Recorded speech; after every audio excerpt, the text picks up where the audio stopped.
Good morning, everyone.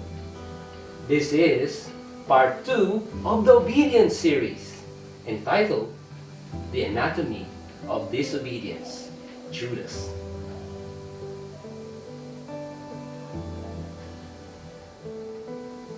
Sacrificial love will eventually find its way on the hearts of children, or even grown men.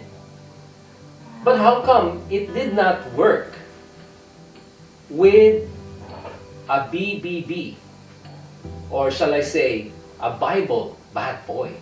Yes, I'm referring to Judas. That name alone is one of the most abhorred names in Bible history as well as in any history books. Was he witness to Jesus' spank of love? Definitely yes.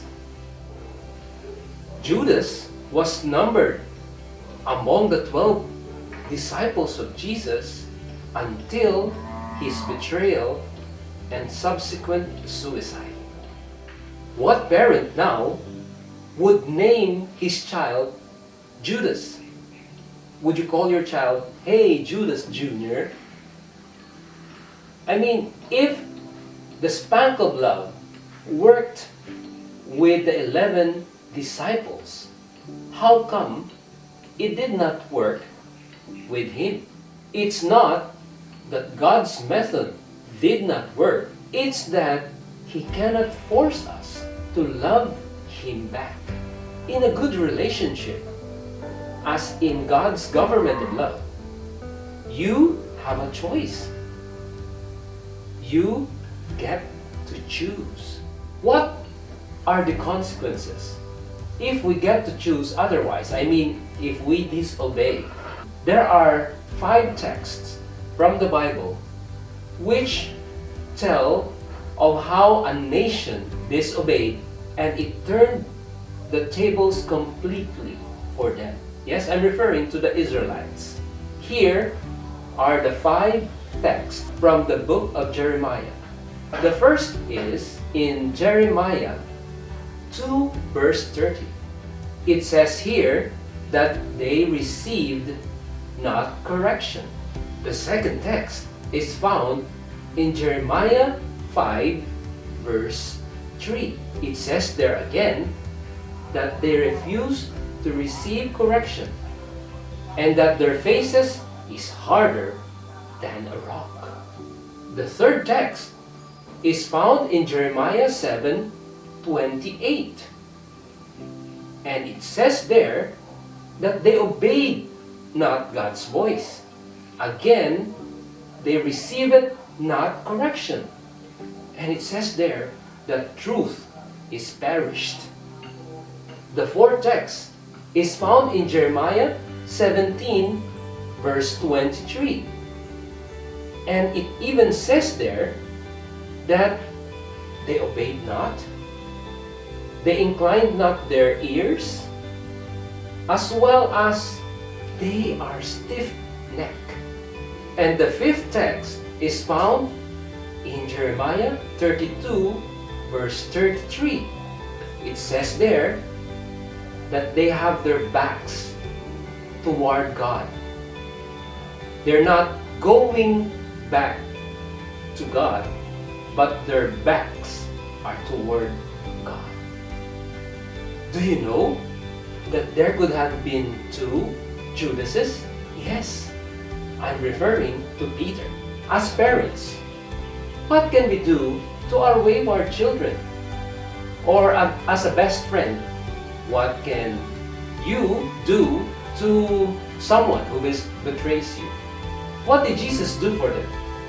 Well, the answer is quite simple.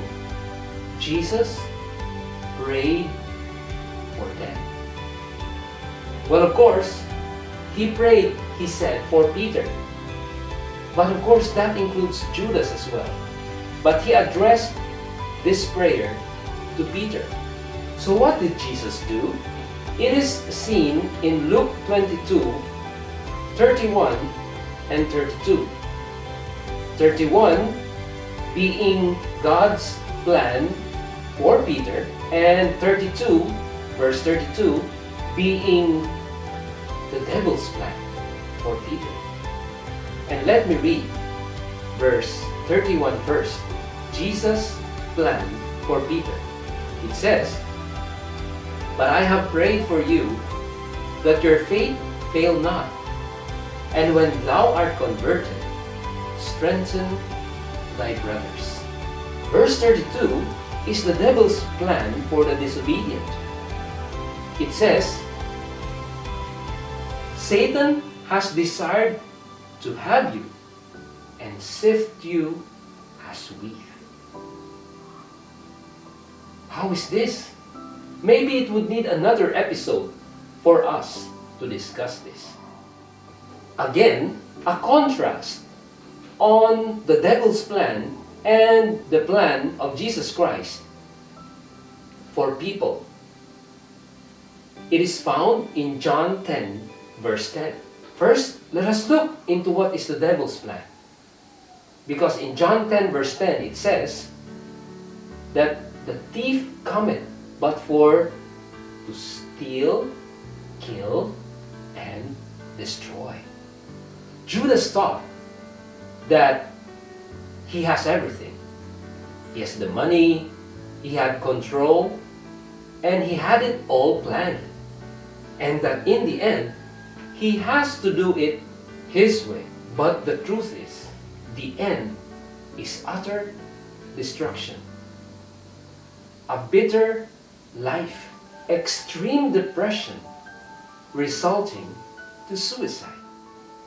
How many people have chosen the path nowadays? That's the devil's plan.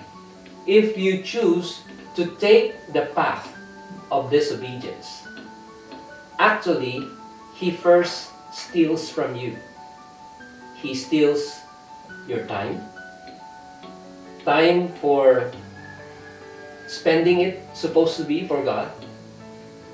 Next is, he steals your health. If you do a lot of things and you enjoy it, you get to have your health stolen because you cannot sleep because you're too busy in doing it. And the last but not the least, your life, your very life is stolen from you. And only God knows what happens next. In contrast, in the same text, John 10 verse 10, we find Jesus' plan for everyone. I read, "I have come that they might have life and that they might have it more abundantly." The word there, my friend, is to have. Jesus wants you and me to have. That means we still get to choose. And He hopes that we will choose Him. And if we do, He will give us a more abundant life. It is my hope, though, friend, that you would choose, as I have chosen, the path that Jesus would like us to choose, the path of a more abundant life.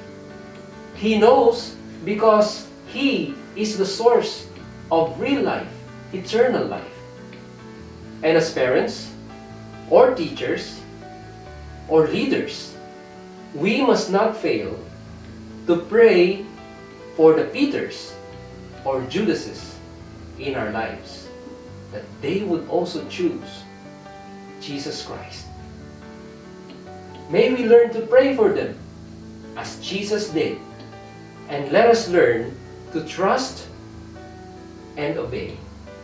Again, this is my prayer.